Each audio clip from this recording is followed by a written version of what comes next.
The VapePassion Show, episode 43.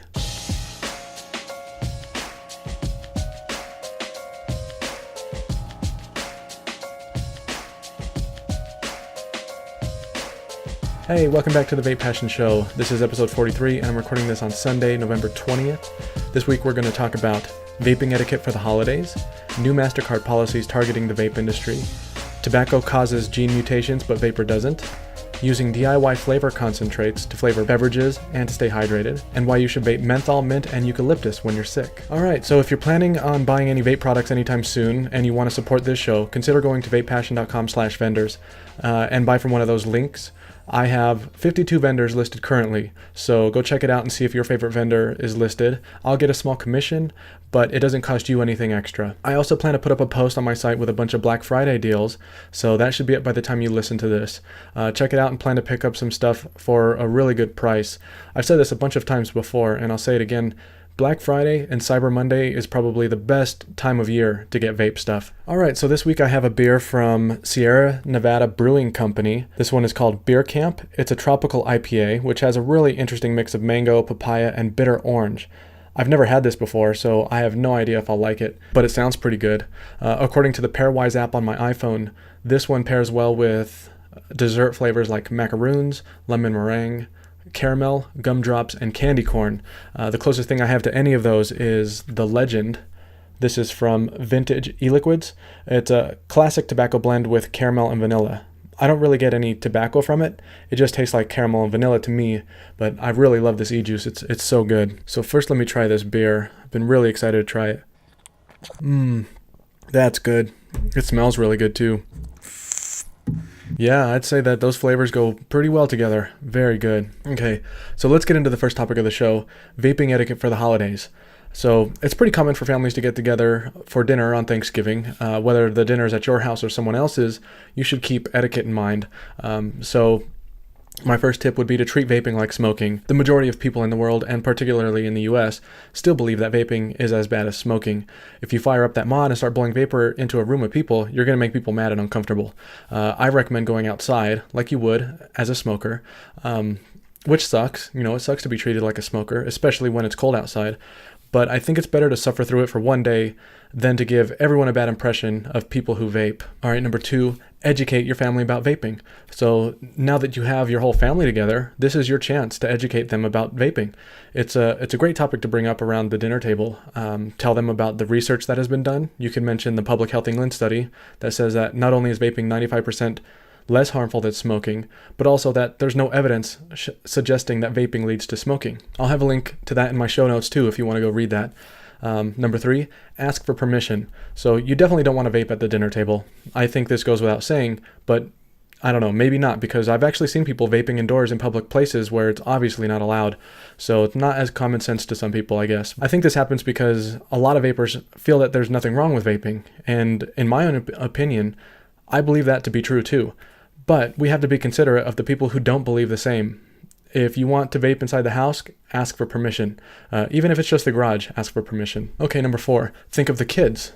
Everyone has a different opinion on this one. Some people feel that vaping in front of kids is wrong because it might send a bad message to them. I'm of the opinion that it might send a bad message, and that's why I choose to never vape when kids are around.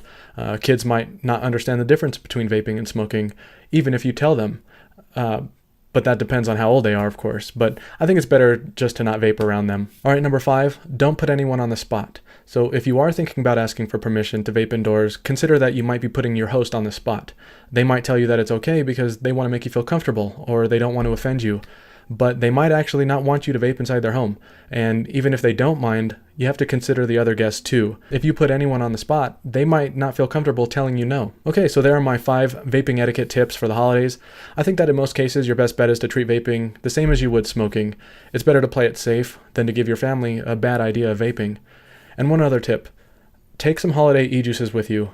Every time I go to a get-together with friends or family, there's always at least one person interested in trying some of the flavors that I have with me, even if they aren't a smoker or a vapor. Some good flavors for the holidays right now would probably be something like peppermint, cocoa, pumpkin pie, apple pie, sugar cookies, hazelnut coffee. So yeah, there's plenty of flavors you can pick up and take with you and share with the family and friends. All right, now I want to talk about these new MasterCard policies that are targeting the vape industry. So this one was sent to me by one of my subscribers, so I want to thank Eugene for the email. So anyway, MasterCard has been sending emails to vapor product vendors announcing new requirements that need to be met in order to offer MasterCard as a payment option. The email specifically mentions sellers of electronic nicotine delivery systems, such as e-cigarettes and vape pens. They say that the new revisions to their compliance program was made in light of the FDA's recent extension of authority deeming vaping products as tobacco products. So these new requirements include physical age verification, both in-store and online. Merchants must meet all of the FDA's requirements for tobacco products, including labeling, advertising, promotion, and manufacturing, meeting all state and federal law requirements. And for online vendors, they require a registration fee of $500 per year, effective January 15, 2017, health warnings on the site mentioning the harms of nicotine use, adult signature upon delivery of products, and billing terms clearly disclosed on their websites. For all vendors, online or in-store, they will need to submit a letter written by an independent and qualified attorney or an accreditation service confirming that the merchant's business practices have been reviewed and that they fully comply with all applicable laws. They also need to maintain a total chargeback ratio below MasterCard's excessive chargeback program thresholds, which is 1.5%, I believe. So if you're a business and you get 150 chargebacks in June divided by 10,000 sales the following month, you will not meet MasterCard's requirements to use their service. So that covers everything in the email, but there are other ramifications of these new requirements. So the first one being the requirement of an adult signature on delivery. If you're not home to sign for your order, you'll need to pick it up from the shipping company. So that's pretty annoying. The signature requirement also means you'll need to be at least 21 to order, even if the age of 18 is legal to use tobacco in your state. And this is because UPS and USPS set their own requirements for an adult signature, and that is 21 and up. Another issue is that the signature on delivery service requires additional service fees with UPS and USPS. So UPS charges merchants $2.50 per delivery, and USPS charges $6.50 per delivery. So vendors using MasterCard will need to raise prices for their customers. And regarding that third-party accreditation service thing, that will cost an additional $500 to $1,000. It's a one-time cost, but it's still tough for many small vendors. And something that eliquiddepot.com mentioned on their website was that because of the way payment processing software works, the software is not able to modify prices based on the card a customer uses. This means that all transactions, even if you use a Visa or American Express, will need to follow these new procedures. So there doesn't seem to be a way around this, and it's pretty likely that other credit card services will implement similar practices. There's currently a change.org petition to overturn this new policy. I don't know if it will make a difference, but it couldn't hurt to sign it. I've included a link to that in the show notes. All right, let's talk new products. So I was watching a recent review from Vape and Fagan on the new Joytech Elitar, which is a 75-watt vape pipe. It looks like a pretty cool device. It has a really modern look to it, and I've been wanting to get a vape pipe for a while now, but I really want something that looks like a traditional pipe. I've always really loved pipes. My grandpa, he used to smoke pipe tobacco when I was young, and I loved the smell of it. He had a really nice collection of pipes too, and I've always been interested in them, but I've never smoked from one. But anyway, what really caught my eye in Fagan's review was a comment from someone recommending the E-Pipe 629. So I looked it up, and this E-Pipe reminded me exactly of the classic pipes that my grandpa used to smoke. This device is just gorgeous. It's a solid wood mahogany pipe with a refillable tank called a Liquidizer 629. The tank holds 3.5 mils and uses 1.5 ohm coils. It also has a really nice curved mouthpiece. The only thing I don't like about the way it looks is that it has a raised zirconia LED cap on the top of the bowl. I would have preferred it to be flat or even indented, but it's a great looking device, and although I'll probably never own one because they cost $180. Well, $179.95, but it's pretty expensive and out of my budget. But for any of you collectors out there, definitely go check that one out. All right, let's talk science and research. So this next topic is about how tobacco causes gene mutations, but vapor doesn't. So you might have seen in the news recently a new study showing that cigarette smoke causes DNA mutations in lung cells. These cancer-related mutations occur to each lung cell for every 50 cigarettes smoked. So for a pack-a-day smoker, that's about 12 mutations per month, or 150 per year. That's a lot. Every mutation can cause serious genetic damage that can result in cancer. Researchers are saying that there's still no way to tell if a gene mutation will result in cancer, but that smoking is like playing Russian roulette, because the more you smoke, the higher risk of mutations that will hit the right genes in your body to cause cancer. These mutations are permanent and do not reverse after quitting smoking, but quitting smoking prevents mutating more genes that might result in cancer. So this begs the question, does vaping result in gene mutations? So British American Tobacco, or BAT, performed a study using the Ames test, which detects if a chemical or drug causes mutation in a bacteria's DNA. The test was performed on 5 strains of bacteria, 2 of which, called TA98 and TA100, they're considered effective at screening 90 to 95% of mutagens.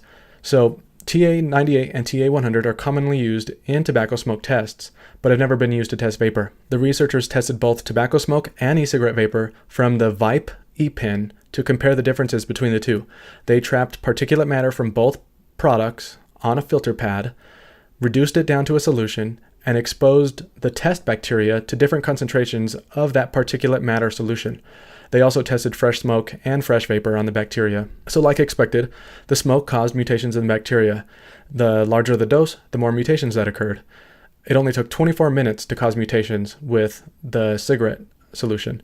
The results from vapor, on the other hand, didn't cause the bacteria to mutate at all, even after continuous exposure for more than 3 hours. This is a study performed by British American Tobacco, so it's not going to be taken as seriously as an independent third-party study would, but it looks very promising. All right, my next tip is about using DIY flavor concentrates to flavor beverages and to help you stay more hydrated. So as someone who vapes, you know that vaping causes a bit of dehydration, especially if you vape heavily. That means drinking water is pretty important. You always hear people talking about drinking a gallon of water per day. I used to drink a gallon of water per day, and it's just really hard to stick with.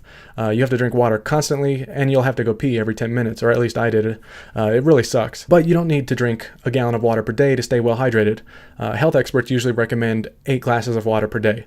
But even that can be challenging for some people, especially if you drink a lot of soda or other sugary drinks throughout the day. But a lot of vapors have found that adding Mio drops to water, or any type of water flavoring drops, is an easy way to get more water into their systems because it makes water taste much better. So that's a good tip on its own.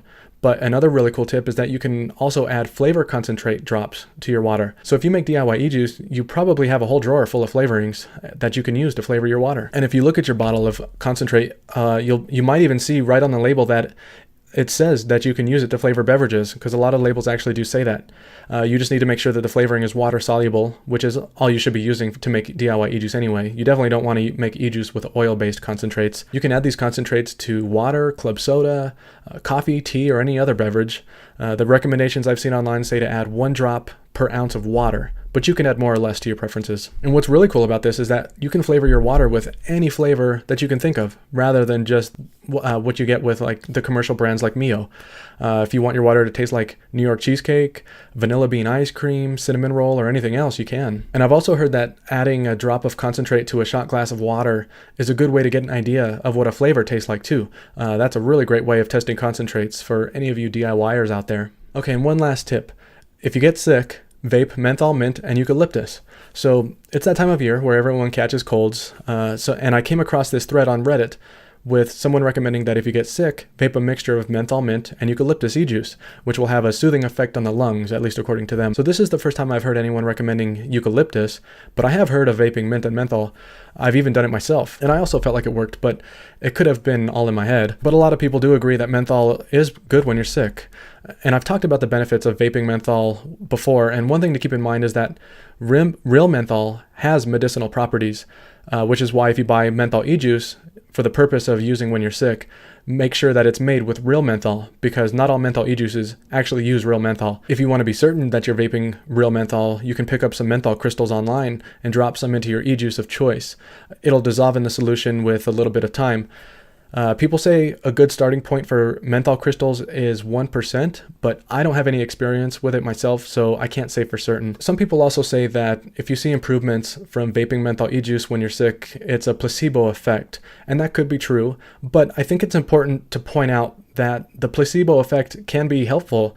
The substance that you're using might not actually be doing anything, but the mere idea of you thinking that it is doing something can cause your body's chemistry to actually create those effects. So it actually does kind of work, just not in the way you think it is. Okay, so that's all I have for this week. You'll find the show notes for this episode on VapePassion.com. Just do a search for episode 43. If you want to support the show, consider donating to my Patreon page at patreon.com/VapePassion, or if you want to buy a product from whatever vendor, if you're looking for something, go check out my vendors page, vapepassion.com/vendors, and see if your vendor is listed. And I'd appreciate if you bought from one of my links. It doesn't cost you anything extra, but it helps me out. You can also follow me on Twitter at VapePassion. I'm also on Facebook. If you like this weekly show, please consider giving me a thumbs up on the video and subscribe to my channel if you aren't already a subscriber. You can also catch the podcast version of this show on either iTunes, Stitcher, or Google Play. And if you'd like to get notifications of new reviews or of the show, you can sign up to my weekly newsletter at VapePassion.com. All right, I'll see you next week. And if you're in the US, I hope you have a happy Thanksgiving.